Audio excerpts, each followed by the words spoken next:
മത്സര പരീക്ഷകൾ degree prelims ആണെങ്കിലും അതുപോലെ അസിസ്റ്റന്റ് സെയിൽസ്മാൻ ആണെങ്കിലും സെക്രട്ടേറിയറ്റ് OA അതുപോലെ CPO ഏത് എക്സാം ആണെങ്കിലും കേരള PSCയിലെ എല്ലാ പരീക്ഷകളിലും ചോദിക്കുന്ന ഒരു ഭാഗമാണ് നമ്മുടെ നവോത്ഥാന നായകന്മാര്. അപ്പൊ ഇവരിൽ ഏറ്റവും പ്രധാനപ്പെട്ട നവോത്ഥാന നായകനായ പണ്ഡിറ്റ് കറുപ്പനാണ് നമ്മൾ ഇന്നത്തെ ഈ വീഡിയോയിൽ കൂടെ നോക്കാൻ പോകുന്നത്. Welcome to challenger app. ഞാൻ സജിത. അപ്പൊ നമുക്ക് കോണ്ടന്റ് സെഷൻസ് ആണെങ്കിലും നോട്ടിഫിക്കേഷൻ ആണെങ്കിലും അതുപോലെ ലേറ്റസ്റ്റ് അപ്ഡേഷൻസ് ഒക്കെ തന്നെ നിങ്ങളിലേക്ക് എത്തിക്കാനായിട്ട് നമ്മുടെ ചലഞ്ചർ ആപ്പ് എപ്പോഴും ഉണ്ട്. അതായത് നമ്മുടെ ആപ്പ് ഇതുവരെ നമ്മുടെ ചലഞ്ചർ ആപ്പ് എന്ന് പറയുന്ന യൂട്യൂബ് ചാനൽ നിങ്ങൾ ഇതുവരെ സബ്സ്ക്രൈബ് ചെയ്തിട്ടില്ലെങ്കിൽ സബ്സ്ക്രൈബ് ചെയ്യണം. അവിടെ നിങ്ങൾക്ക് മത്സര പരീക്ഷകൾക്കൊക്കെ തയ്യാറാവുന്നവർക്ക് പ്രാക്ടീസ് ചെയ്യാനായിട്ട് മാക്സിമം ക്വസ്റ്റ്യൻസ് ഒക്കെ നമ്മുടെ ആപ്പിലുണ്ട്. അതിനായിട്ട് ആപ്പ് ഇൻസ്റ്റാൾ ചെയ്തിട്ടില്ലെങ്കിൽ ആപ്പ് ഇൻസ്റ്റാൾ ചെയ്യണം. ആപ്പ് ഇൻസ്റ്റാൾ ചെയ്യാനായിട്ടുള്ള ലിങ്ക് ഞാൻ ഡിസ്ക്രിപ്ഷനിൽ കൊടുത്തിട്ടുണ്ട്. സോ ആപ്പ് ഒന്ന് ഇൻസ്റ്റാൾ ചെയ്യാത്തവരൊക്കെ ആപ്പ് ഇൻസ്റ്റാൾ ചെയ്യുക. അപ്പൊ നമുക്ക് ഫസ്റ്റ് നമ്മൾ ഇന്ന് പണ്ഡിറ്റ് കറുപ്പനെ കുറിച്ചാണ് പഠിക്കുന്നത് അല്ലെ. അപ്പൊ ഇപ്പോഴത്തെ ഒരു കാലഘട്ടത്തില് ഈ നവോത്ഥാന നായകന്മാര് ജനിച്ച വർഷത്തോടൊപ്പം തന്നെ നമ്മൾ പഠിക്കേണ്ടതാണ് മരിച്ച വർഷവും. അപ്പൊ പണ്ഡിറ്റ് കറുപ്പൻ 1885 ജനിച്ചതെങ്കിൽ അദ്ദേഹം സമാധിയാകുന്ന അല്ലെങ്കിൽ അന്തരിക്കുന്നത് 1938. രണ്ടാമത് അദ്ദേഹത്തിന്റെ ജന്മസ്ഥലം പറയുന്നുണ്ട്. അദ്ദേഹം ജനിച്ചത് ചേരാനെല്ലൂറാണ്, എറണാകുളം. അപ്പൊ നമുക്ക് അവിടെ ഒരു പോയിന്റ് കിട്ടി. കൊച്ചി നാട്ടുരാജ്യത്തു നിന്നുമുള്ള ആദ്യത്തെ സാമൂഹ്യ പരിഷ്കർത്താവ് ആര്? കൊച്ചി നാട്ടുരാജ്യത്തു നിന്നുള്ള ആദ്യത്തെ സാമൂഹ്യ പരിഷ്കർത്താവ് ചോദിച്ചു കഴിഞ്ഞാൽ അത് പണ്ഡിറ്റ് കറുപ്പനാണ്. ഇദ്ദേഹത്തിന്റെ വീട്ടു പേര് സാഹിത്യ കുടീരം. അതായത് സാഹിത്യത്തിൽ കൂടെ സമുദായത്തിന്റെ ഉന്നമനത്തിന് വേണ്ടി പ്രവർത്തിച്ചു. അല്ലെങ്കിൽ സഭ എന്ന് പറയുന്ന ചെറിയ ചെറിയ കൂട്ടായ്മകൾ ഉണ്ടാക്കി സമുദായത്തിന്റെ ഉന്നമനത്തിന് വേണ്ടി പ്രവർത്തിച്ച വ്യക്തിയാണ് പണ്ഡിറ്റ് കറുപ്പൻ. അപ്പൊ ഇദ്ദേഹത്തിന്റെ പിതാവിന്റെ പേര് പപ്പു, മാതാവ് കൊച്ചുപെണ്ണ്. ഇദ്ദേഹത്തിന്റെ പത്നി കുഞ്ഞമ്മയാണ്. ഇദ്ദേഹത്തിന്റെ ബാല്യകാല നാമം ശങ്കരൻ. അങ്ങനെ തന്നെ ചോദിക്കാം.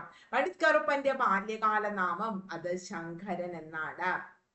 അപ്പൊ ഇദ്ദേഹത്തിന്റെ യഥാർത്ഥ പേര് കണ്ടത്തുപറമ്പിൽ പാപ്പു കറുപ്പനാണ്. ഇദ്ദേഹമാണ് പിന്നീട് ആരാകുന്നത്? നമ്മുടെ പണ്ഡിറ്റ് കറുപ്പനെയാണ് നമ്മൾ ആദ്യം കണ്ടത്തുപറമ്പിൽ പാപ്പു കറുപ്പനാണ് പിന്നീട് എന്തായിട്ട് മാറിയത്? പണ്ഡിറ്റ് കറുപ്പനായിട്ട്. മക്കളെ 1938 മാർച്ച് 23 അദ്ദേഹം അന്തരിക്കുന്നത്. സോ ഇത്രയും കാര്യങ്ങൾ ഓർക്കുക. അതായത് കൊച്ചി നാട്ടുരാജ്യത്തുമുള്ള ആദ്യത്തെ സാമൂഹ്യ പരിഷ്കർത്താവ് ചോദിച്ചു കഴിഞ്ഞാൽ അത് പണ്ഡിറ്റ് കറുപ്പനാണ്. അദ്ദേഹം സമുദായത്തിന്റെ ഉന്നമനത്തിന് വേണ്ടി സഭ എന്ന് പറയുന്ന കൂട്ടായ്മകൾ അദ്ദേഹം ഉണ്ടാക്കി അതുവഴി സമുദായ ഉന്നമനം ലക്ഷ്യമാക്കി പ്രവർത്തിച്ച സാമൂഹ്യ പരിഷ്കർത്താവ് ചോദിച്ചാൽ അത് പണ്ഡിറ്റ് കറുപ്പനാണ്. അപ്പൊ അദ്ദേഹം ആദ്യമായിട്ട് നമ്മൾ ഓർത്ത് വെക്കാം, ഇദ്ദേഹം അരയ സമാജം സ്ഥാപിച്ചു. വർഷം 1907. ഈ 1907 ഒരു പ്രത്യേകത ഉണ്ട്. എന്താണെന്നറിയാവോ? അതായത് 1907 തന്നെയല്ലേ നമ്മുടെ സൂററ്റ് സ്പ്ലിറ്റ് നടക്കുന്നത്. സോറി, നമ്മുടെ 1907 നമ്മുടെ സൂററ്റ് പിളർപ്പ്, സൂററ്റ് സ്പ്ലിറ്റ് നടക്കുന്നത്. കാരണം 1905 എന്തുണ്ടായി? ബംഗാൾ വിഭജനം നടക്കുന്നു അല്ലേ. നമ്മുടെ ദേശീയ പ്രസ്ഥാനത്തിന് നഴ്സറി ബംഗാളിനെ ബ്രിട്ടീഷുകാർ വിഭജിക്കുന്ന വർഷം 1905. തൊട്ടടുത്ത വർഷം 1906 ധാക്കയിൽ ആര് ഫോം ചെയ്തു? മുസ്ലിം ലീഗ് ഫോം ചെയ്തു അല്ലേ. അപ്പൊ ഈ 1905 നമ്മള് ബംഗാളിനെ വിഭജിച്ചു കഴിഞ്ഞപ്പോൾ നമ്മുടെ കോൺഗ്രസിലെ ആളുകൾക്കിടയിൽ ഒരു അഭിപ്രായ വ്യത്യാസം. ചിലവർ പറഞ്ഞു ഗാന്ധിജി പറയുന്ന പോലുള്ള സമരത്തിൽ കൂടെ നമുക്ക് സ്വാതന്ത്ര്യം കിട്ടില്ല. ചിലവർ പറഞ്ഞു നമുക്ക് കുറച്ച് വിപ്ലവത്തിലേക്ക് പോകാം. സോ 1907 തന്നെയല്ലേ സൂററ്റ് സ്പ്ലിറ്റ്. ഇത് 1907 നമ്മുടെ റാഷ് ബികാരി ഘോഷ് അധ്യക്ഷനായിട്ടുള്ള സൂറത്ത് INC-യിലല്ലേ കോൺഗ്രസ്സുകാരും മിതവാദികളും തീവ്രവാദികളും എന്ന് തിരിയുന്നത്. അപ്പൊ 1907 സൂററ്റ് സ്പ്ലിറ്റ് നടക്കുന്നത്. അതുപോലെ നമ്മുടെ പണ്ഡിറ്റ് കറുപ്പൻ അരയ സമാജം സ്ഥാപിച്ചിരിക്കുന്നത് 1907. അപ്പൊ അതുപോലെ പണ്ട് നമ്മുടെ കരയിലൊന്നും സമ്മേളനം നടത്താനുള്ള അവകാശമില്ലാതിരുന്ന കാലത്ത് നമ്മുടെ കൊച്ചി കായലിൽ, അതായത് കായൽ സമ്മേളനം നടത്തിയ വർഷം 1913. Very very important. അപ്പൊ നോക്കിക്കേ, പണ്ഡിറ്റ് കറുപ്പൻ 1907 നമ്മൾ പറഞ്ഞു അരയ സമാജം സ്ഥാപിച്ചു. 1913 നമ്മുടെ കരിയിൽ സമ്മേളനം നടത്താൻ അവകാശമില്ലാത്ത കാലത്ത് ആ ഒരു സമയത്ത് കൊച്ചി കായലിൽ ചങ്ങാടം കെട്ടി അദ്ദേഹം കായൽ സമ്മേളനം സംഘടിപ്പിച്ചു. തൊട്ട് അടുത്ത വർഷം 1914 കൊച്ചി പുലയ മഹാസഭ സ്ഥാപിച്ചത് പണ്ഡിറ്റ് കറുപ്പനാണ്. പണ്ഡിറ്റ് കറുപ്പൻ കൊച്ചി പുലയ മഹാസഭ സ്ഥാപിച്ച വർഷം 1914. പക്ഷേ ഈ സഭ എന്ന് പറയുന്ന ചെറിയ ചെറിയ കൂട്ടായ്മകൾ രൂപീകരിച്ച പണ്ഡിറ്റ് കറുപ്പൻ ആദ്യം സ്ഥാപിച്ച സഭ ഏതാന്ന് ചോദിച്ചാൽ അത് കല്യാണദായിനി സഭയാണ്. പണ്ഡിറ്റ് കറുപ്പൻ കല്യാണദായിനി സഭ സ്ഥാപിക്കുന്നത് കല്യാണദായിനി ഈ സഭ സ്ഥാപിച്ചത് കൊടുങ്ങല്ലൂരാണ്. 1916 ഇദ്ദേഹം ജ്ഞാനോദയം സഭ സ്ഥാപിച്ചു. അഖില കേരള അരയ മഹാസഭ 1922 ഉണ്ടാക്കി. 1925 ഇദ്ദേഹം കൊച്ചിൻ ലെജിസ്ലേറ്റീവ് അസംബ്ലിയിൽ അംഗമാകുകയും ചെയ്തു. 1931 നാട്ടുഭാഷാ സൂപ്രണ്ട് പദവിയും ഇദ്ദേഹത്തിന് ലഭിച്ചിട്ടുണ്ട്. അപ്പൊ ഇദ്ദേഹം ആദ്യം സ്ഥാപിച്ചത് കല്യാണദായിനി സഭയാണ് കൊടുങ്ങല്ലൂര്. രണ്ടാമതാണ് ജ്ഞാനോദയം സഭ സ്ഥാപിക്കുന്നത്. ജ്ഞാനോദയം സഭ സ്ഥാപിച്ചത് ഇടക്കൊച്ചിയിലാണ്, ഓർത്തു വെച്ചേക്കുക. അപ്പൊ ഇദ്ദേഹം കുറെ അന്നത്തെ ജാതി വ്യവസ്ഥയൊക്കെ എതിർക്കാനായിട്ട് ഇദ്ദേഹം കുറെ കൃതികൾ രചിച്ചു. അങ്ങനെ പണ്ഡിറ്റ് കറുപ്പന്റെ ഒരു കൃതിയാണ് ജാതിക്കുമ്മി എന്ന് പറയുന്നത്. നമ്മുടെ കേരളത്തിൽ പോലും ജാതി വ്യവസ്ഥ എതിർക്കുന്ന ആദ്യ കൃതി ചോദിച്ചു കഴിഞ്ഞാൽ ജാതിക്കുമ്മിയാണ്. ജാതിക്കുമ്മി പണ്ഡിറ്റ് കറുപ്പനാണ് രചിച്ചത്. അപ്പൊ അതിന്റെ ഒരു ലൈൻസ് നോക്കിക്കേ. പശുക്കളെ അടിച്ചാൽ ഉടമസ്ഥൻ കടുത്തിടും, പുലയരെ അടിച്ചാൽ ഇന്നൊരുവനില്ല. അതായത് താനജാതിയിൽപ്പെട്ട പിന്നോക്ക സമുദായത്തിൽപ്പെട്ട ആളുകള് അത്ര ദുരിതത്തിലാണ് എന്ന് കാണിക്കുന്ന പണ്ഡിറ്റ് കറുപ്പന്റെ കൃതിയാണ് ജാതിക്കുമ്മി. ജാതി വ്യവസ്ഥയെ എതിർക്കുന്ന പണ്ഡിറ്റ് കറുപ്പന്റെ കൃതി അല്ലെങ്കിൽ കേരളത്തിലെ ആദ്യ കൃതി ചോദിച്ചാൽ അത് ജാതിക്കുമ്മിയാണ്. അത് പണ്ഡിറ്റ് കറുപ്പന്റെ ആണ്. ബാലകലേശം, എഡ്വേർഡ് വിജയം, പഞ്ചവടി, അതുപോലെ കൈരളി കൗതുകം, ആചാരഭൂഷണം, ഉദ്യാന വിരുന്ന്, ഇതൊക്കെ നമ്മുടെ പണ്ഡിറ്റ് കറുപ്പന്റെ ഏറ്റവും പ്രധാനപ്പെട്ട കൃതികൾ തന്നെയാണ്. അപ്പൊ ഈ പണ്ഡിറ്റ് കറുപ്പന്റെ കൃതികൾ പറഞ്ഞപ്പോ നമ്മൾ വേറൊരാളുടെ കൃതികൾ ഒന്ന് ഓർത്തു വെച്ച്. പ്രാചീന മലയാളം, അത് ആരുടേതാ? PSC എപ്പോഴും ചോദിക്കുന്നതാ. പരശുരാമൻ കേരളം സൃഷ്ടിച്ചത് ബ്രാഹ്മണർക്ക് വേണ്ടി മാത്രമാണ് എന്ന വാദത്തെ എതിർക്കുന്ന കൃതി. അല്ലെങ്കിൽ ആരുടെ കൃതി അത് ചട്ടമ്പി സ്വാമികളുടെയാണ് പ്രാചീന മലയാളം കേട്ടോ. ജാതി വ്യവസ്ഥയെ എതിർക്കുന്ന ചട്ടമ്പിയുടെ കൃതി ചോദിച്ചാൽ അത് പ്രാചീന മലയാളമാണ്.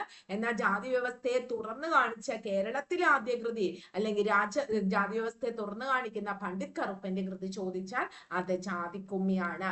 അപ്പൊ ഈ പണ്ഡിറ്റ് കറുപ്പൻ അരയ സമാജമൊക്കെ സ്ഥാപിച്ചില്ലേ. അപ്പൊ മത്സര പരീക്ഷകളിലെ പലവരും അരയ സമാജ സ്ഥാപകൻ ആരാന്ന് ചോദിക്കുമ്പോൾ അത് വേലിക്കുട്ടി അരയൻ എഴുതും. നിങ്ങൾക്ക് ഒരു ഡൗട്ട് ഉള്ളത് കൊണ്ട് ഞാൻ വേലിക്കുട്ടി അരയന്റെ കുറച്ച് ഓർഗനൈസേഷന്റെ പേരുകളും കൂടെ എഴുതിയിട്ടുണ്ട്, ഒന്ന് പഠിച്ചേക്കുക. അരയവംശ പരിപാലിനി യോഗം, അരയ സർവീസ് സൊസൈറ്റി, അഖില തിരുവിതാംകൂർ നാവിക തൊഴിലാളി സംഘം, തിരുവിതാംകൂർ മിനറൽ വർക്കേഴ്സ് യൂണിയൻ, സമസ്ത കേരളീയ അരയ മഹാജന യോഗം, ഇതൊക്കെ വേലിക്കുട്ടി അരയനാണ്. ഇത് പണ്ഡിറ്റ് കറുപ്പനല്ല, മാറിപ്പോകരുത്. അരയവംശ പരിപാലനി ലോകം അല്ലെങ്കിൽ അരയ സർവീസ് സൊസൈറ്റി, അഖില തിരുവിതാംകൂർ നാവിക തൊഴിലാളി സംഘം, അതുപോലെ Thiruvithamkoor mineral workers union, Samastha Kerala Araya Mahajana സംയോഗം, ഇതൊക്കെ നമ്മുടെ വേലുക്കുട്ടി അരയനാണ്. അത് പണ്ഡിറ്റ് കറുപ്പനല്ല. രണ്ടുപേരും അങ്ങോട്ടും ഇങ്ങോട്ടും മാറിപ്പോകരുത്. കായൽ സമ്മേളനം എപ്പോഴും ചോദിക്കാറുണ്ട്. അതുപോലെ ഇദ്ദേഹം വളരെ സഭ എന്ന് പറയുന്ന കൂട്ടായ്മകളാണ് ഏറ്റവും കൂടുതൽ ചോദിക്കുന്നത്. ജ്ഞാനോദയം ഇടക്കൊച്ചിയിലാണ്. അതുപോലെ സൂര്യോദയ സഭ അദ്ദേഹം തേവരയിൽ സ്ഥാപിച്ചിട്ടുണ്ട്. അതൊക്കെ ഒന്ന് ഓർത്ത് വെച്ചേക്കാം. നമ്മുടെ മത്സര പരീക്ഷകൾ ഏതാണെങ്കിലും വളരെ ഇമ്പോർട്ടന്റ് ആയിട്ടുള്ള ഒരു ടോപ്പിക്കാണ് നമ്മൾ പഠിച്ചപ്പോൾ. ഇതുപോലെയുള്ള കോണ്ടന്റ് സെഷൻസ് ഒക്കെ നമ്മുടെ ചാനലിൽ അവൈലബിൾ ആണ്. അതിനായിട്ട് നമ്മുടെ ചാനൽ ഇതുവരെ സബ്സ്ക്രൈബ് ചെയ്തിട്ടില്ലെങ്കിൽ സബ്സ്ക്രൈബ് ചെയ്യണം. വീഡിയോ ഇഷ്ടമെങ്കിൽ ലൈക്ക് ചെയ്യണം, ഷെയർ ചെയ്യണം. അതുപോലെ നമ്മുടെ കോഴ്സുകളൊക്കെ തന്നെ അവൈലബിൾ ആണ്. നിങ്ങൾക്ക് ഏതെങ്കിലും കോഴ്സ് പർച്ചേസ് ചെയ്യാൻ താല്പര്യമുള്ളവര് നേരെ നിങ്ങൾ www.challengerup.in എന്നാണ് നമ്മുടെ വെബ്സൈറ്റിന്റെ പേര്. അപ്പൊ ഈ വെബ്സൈറ്റിലേക്ക് ചെല്ലുന്ന സമയത്ത് തന്നെ നിങ്ങൾക്ക് നമ്മുടെ പ്രോഡക്ട്സുകളൊക്കെ തന്നെ കാണാവുന്നതാണ്. അപ്പൊ ഒരുപാട് പ്രോഡക്റ്റുകൾ നിങ്ങൾക്ക് അവിടെ ഉണ്ട്. അപ്പൊ ജസ്റ്റ് ഇന്ന് കാണിച്ചു തരാം. അപ്പൊ ഇതിനകത്തില് നമുക്കിപ്പം MTSന്റെ ബാച്ച്, ജനറൽ PSC എന്ന് പറയുന്ന ഒരു PSC ബാച്ച് ഉണ്ട്. ഇവിടെ നമ്മുടെ എല്ലാ PSC കോഴ്സുകളും, ഡിഗ്രി ആണെങ്കിലും അതുപോലെ നമ്മുടെ 10th പ്രിലിംസ്, മെയിൻസ് തുടങ്ങിയ എല്ലാം ഇൻക്ലൂഡഡ് ആയ ഒരു കോഴ്സാണ് ഈ നമ്മുടെ ജനറൽ PSC കോഴ്സ്. പർച്ചേസ് ചെയ്യാൻ ഇതിനകത്തെല്ലാം കിട്ടും കേട്ടോ. നമ്മുടെ ക്ലാസ്സുകളെല്ലാം തന്നെ, അതായത് LGS മുതൽ സെക്രട്ടേറിയറ്റ് അസിസ്റ്റന്റ് വരെയുള്ള കോഴ്സ് ഇതിനകത്തിൽ അവൈലബിൾ ആണ്. നിങ്ങൾക്ക് പർച്ചേസ് ചെയ്യാൻ താല്പര്യം ഉണ്ടെങ്കിൽ ബൈ നൗ കൊടുക്കുക. അവിടെ ഒരു കൂപ്പൺ കോഡ് ചോദിക്കും. സജിത എന്ന് ക്യാപിറ്റൽ ലെറ്റർ കൊടുത്തതിന് ശേഷം 999 എന്ന് കൊടുക്കുക. അപ്പൊ അവിടെ അപ്ലൈ കൂപ്പൺ കോഡ് കൊടുക്കുക. ഒന്ന് കൊടുത്തിട്ട് ശേഷം നിങ്ങൾ അപ്ലൈ കൂപ്പൺ കോഡ് കൊടുക്കുക. അപ്പൊ 2000 നിങ്ങൾക്ക് കൊടുത്താൽ മതി. അതായത് പിന്നെ ദെൻ ഫിൽ ഡീറ്റെയിൽസിൽ പേരും ഫോൺ നമ്പറും, മൂന്നാമത് നിങ്ങൾക്ക് പേയ്മെന്റ് ഓപ്ഷനും കൊടുക്കാം. അങ്ങനെ നിങ്ങൾക്ക് ഈ കോഴ്സ് പർച്ചേസ് ചെയ്യാം. അതായത് 2000 റുപ്പീസിന്റെ ഈ ഒരു കോഴ്സിലാണ് നിങ്ങൾക്ക് LGS മുതൽ, അതായത് നമ്മുടെ എല്ലാ പാക്കുകളും ഇതിനകത്ത് അവൈലബിൾ ആണ്. അപ്പൊ സജിത 199 എന്നുള്ള കോഡ് കൊടുത്തിട്ട് വേണം നിങ്ങൾ കോഴ്സുകളൊക്കെ പർച്ചേസ് ചെയ്യാനായിട്ട്. എല്ലാ കോഴ്സിനും ഓഫറുകളുണ്ട്. അപ്പൊ ഈ ജനറൽ PSC എന്ന് പറയുന്നതിൽ LGS, അതുപോലെ LDC, അതുപോലെ സെക്രട്ടേറിയറ്റ് അസിസ്റ്റ് തുടങ്ങിയ എല്ലാ കോഴ്സുകളും ഒരൊറ്റ പാക്കിലാണ്. നമ്മുടെ സിലബസ് അനുസരിച്ച് ക്ലാസ്സുകളൊക്കെ റെക്കോർഡ് ചെയ്ത് വെച്ചിട്ടുണ്ട്, നോട്ട്സ് ഉണ്ട്, അതിന്റെ ഡൗട്ട് ക്ലിയറിംഗ് ലൈവ് സെഷൻസ് ഉണ്ട്, മെന്റൽ സപ്പോർട്ട് ഒക്കെ ഉണ്ട്. അപ്പൊ ജോയിൻ ചെയ്യാൻ താല്പര്യമുള്ളവർ ജോയിൻ ചെയ്യുക. വീഡിയോ ഇഷ്ടമെങ്കിൽ ലൈക്ക് ചെയ്യുക, ഷെയർ ചെയ്യുക. നമുക്ക് വീണ്ടും വേറൊരു വീഡിയോ ആയിട്ട് കാണാം. Thank you all.